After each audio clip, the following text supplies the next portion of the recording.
আসসালামু আলাইকুম গাইস, ট্রেনের পিছনের দৃশ্যটা আমি আপনাদেরকে দেখাচ্ছি এবং দেখুন ট্রেনের ভিতর থেকে মালয়েশিয়ার হাইওয়ে রোড কত সুন্দর দৃশ্য।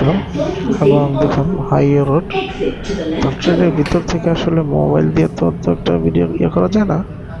বাংলাদেশ আসলে এরকম হাইওয়ে রোড খুব কমই আছে আমাদের। তো স্টেশনে চলে আসলাম, নেক্সট স্টেশনে। তো দেখুন, দেখতে থাকুন এবং পাশেই থাকুন। প্লিজ চ্যানেলটা সবাই সাবস্ক্রাইব করে দেবেন। এটা ট্রেনের ভিতরের দৃশ্য, দেখুন। আবারও দেখাচ্ছি আপনার, বাহিরের দৃশ্যটা দেখুন কত সুন্দর। তো আসলে ট্রেনের ভিতর থেকে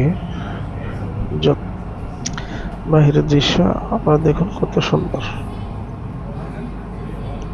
দেখুন কি সুন্দর হাইওয়ে রোড, এবং ভিতর থেকে যতটুকু সম্ভবত আমি আপনাদেরকে দেখানোর চেষ্টা করতেছি যে আসলে মালয়েশিয়ান রাষ্ট্রটা আসলে কত সুন্দর। দেখুন, তো যারা মালয়েশিয়াতে আসবেন বা আসতে চাচ্ছেন টুরিস্ট বিষয়, আমি মনে করি আসলে আপনাদের কারো লস হবে না ইনশাল্লাহ। যেমন দেশ, ঘুরে ফিরে খুব মজা পাবেন। খাবার দাবারের দামও খুব বেশি একটা না, খুব বাজেটের ভিতরে আসতে পারবেন।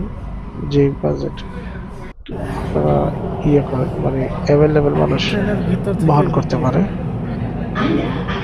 তো দেখুন, এটা হচ্ছে আরেক সাইড, ট্রেন এখন সাইড থেকে, এবং এই যে ভিতরের দেশে যে অপোজিট সাইডে নিয়ে যাচ্ছে আপনাদের, দেখুন অপোজিট সাইডেও হাইওয়ে রোড, ট্রেনটি চলতেছে মাঝখান দিয়ে, ফ্লাইওভারের উপর দিয়ে, এবং গাড়ি দেখুন কি দ্রুত চলতেছে। চলে আসলাম স্টেশন। তো সবাই সাবস্ক্রাইব করে দেবেন চ্যানেলটা প্লিজ।